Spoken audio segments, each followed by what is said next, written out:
তামিম ইকবালকে সবাই চিনে। তো সে এখন মৃত্যু সজ্জায়, সে আইসিতে আছে। তো তার অবস্থা এখনো বিপজ্জনক, জানি না আল্লাহ তাআলা কি করে। তো সবাই তার জন্য দোয়া করবেন।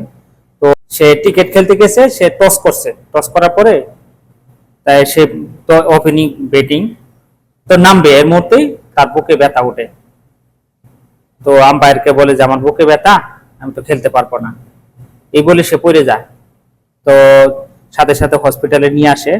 নিয়ে আসার পরে তাকে কারেন্টে 3 বার শর্ট দেয়। শর্ট দেওয়ার পরে তাকে সিআই করা হয়।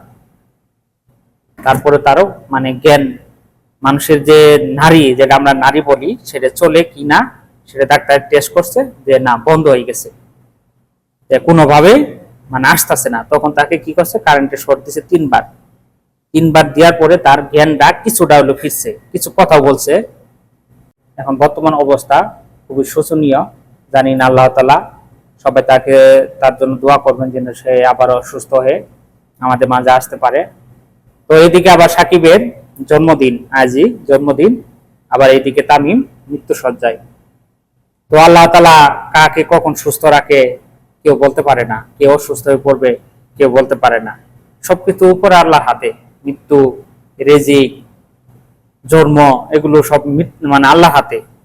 তো যাই হোক, আমরা সবাই আমাদের যারা ক্রিকেট প্রেমিক তারা অবশ্যই তামিম ইকবালের জন্য দোয়া করবেন যেন তাড়াতাড়ি সুস্থ হয়ে আমাদের মাঝে আবার ফিরে আসতে পারে।